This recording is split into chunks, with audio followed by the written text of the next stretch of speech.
তিন দিন বিরতির পর রাজনৈতিক দলগুলোর সাথে জাতীয় ঐকমত্য কমিশনের দ্বিতীয় দফার সপ্তম দিনের বৈঠক শুরু হয়েছে। সকাল 11টায় রাজধানীর ফরেন সার্ভিস একাডেমিতে 30টি রাজনৈতিক দলের সাথে ঐকমত্য কমিশনের বৈঠক শুরু হয়। এর আগে গত বুধবার জাতীয় সাংবিধানিক কাউন্সিলের নাম নিয়ে বিতর্ক থাকায় এদিন তা পরিবর্তন করে 7 সদস্যের সাংবিধানিক ও সংবিধিবদ্ধ প্রতিষ্ঠানগুলোর নিয়োগ কমিটি করার প্রস্তাব দেয় কমিশন। এ বিষয়ে অধিকাংশ রাজনৈতিক দল একমত হয়, তবে বিএনপি জানায় এ ধরনের কমিটি নির্বাহী বিভাগের ক্ষমতাকে সংকুচিত করবে। জাতীয় স্বার্থে রাজনৈতিক দলগুলোকে ছাড় দেওয়ার আহ্বান জানিয়ে জাতীয় ঐকমত্য কমিশনের সহসভাপতি অধ্যাপক আলী রিয়াজ বলেছেন, সবাই ঐক্যবদ্ধ থাকলে জুলাই মাসের মধ্যেই জুলাই সনদ ঘোষণা করতে চায় কমিশন।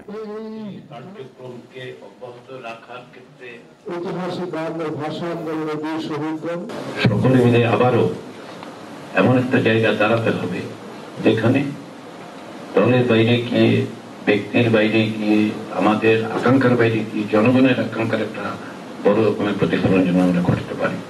না হলে জুলাই মাস আসছে, আমাদের এই জুলাই 1 বছর আগের জুলাই নয়, আমাদের উপর একটা দায়িত্ব তৈরি হয়েছে, একটা অভূতপূর্ব সুযোগ তৈরি হয়েছে। এটা আমাদের দায়, এটা আমাদের দায়িত্ব। আমরা সকলে মিলে সেই জায়গায় যেন যেতে পারি, সেই চেষ্টাটা আমাদের অব্যাহত রাখতে হবে।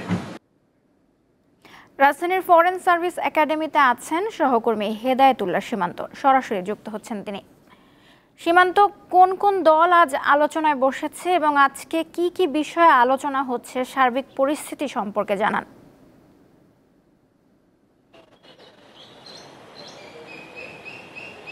নওশীন, আপনি যেমনটি বলছিলেন যে টানা 7 দিন বৈঠকের পর 3 দিন বিরতি দিয়ে আবারও আজ শুরু হয়েছে জাতীয় ঐকমত্য কমিশনের সাথে রাজনৈতিক দলগুলোর যে আলোচনা। আমরা সকাল 11টায় দেখেছি যে 30টি রাজনৈতিক দলই সেই আলোচনায় অংশ নিয়েছেন।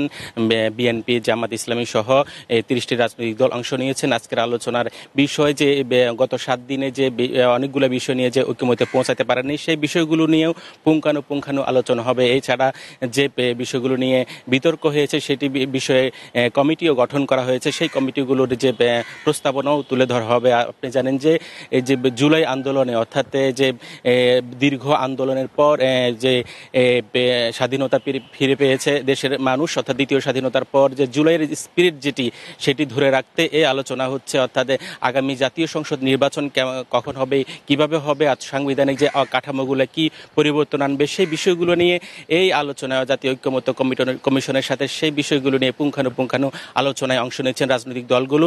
অর্থাৎ আলী রিয়াজ কিছুক্ষণ আগে শুরুতেই সাংবাদিকদের সাথে কথা বলেছেন। তিনি বলেছেন যে জুলাইয়ের যে স্পিরিট, অর্থাৎ যে দেশের মানুষের, অর্থাৎ দেশ এবং জনগণের যে আশা আকাঙ্ক্ষার যে প্রতিফলন ঘটাতে চায় জাতীয় ঐকমত্য কমিশন, সেই বিষয়গুলোর উপরে ভিত্তি করে অর্থাৎ রাজনৈতিক দলগুলোকে তিনি আহ্বান জানিয়েছেন যে দেশের স্বার্থে এবং জনগণের স্বার্থে যেন তারা একমত হতে চান, যেন হতে পারেন, এই বিষয়গুলোর মাথায় রেখে রাজনৈতিক দলগুলোকে এগিয়ে আসার আহ্বান জানিয়েছেন। তিনি বলেছেন, পাশাপাশি বলেছেন জুলাইয়ের মধ্যে যে জুলাই সনদ যে দেওয়ার কথা, সেই বিষয়টি জুলাইয়ের মধ্যে দিতে পারবেন কিনা সেই বিষয়টি নিয়ে তিনি আশঙ্কা প্রকাশ করেছেন। অর্থাৎ জুলাইয়ের মধ্যে যে জুলাই সনদ তিনি দিতে চান, তিনি বলেছেন যে প্রতিশ্রুতি রয়েছে ওই জাতীয় ঐকমত্য কমিশনের, সেই বিষয়গুলো নিয়ে রাজনৈতিক দলগুলোর কাছে তিনি আহ্বান জানিয়েছেন যে একটি সকল রাজনৈতিক দলের সমন্বয়ে একটি দেশের স্বার্থে জনগণের সাথে যে সিদ্ধান্তগুলো হয় সেটি নিয়ে একটি ঐকমত্য কমিশনের যে প্রস্তাবনা তারা তুলে ধরবেন।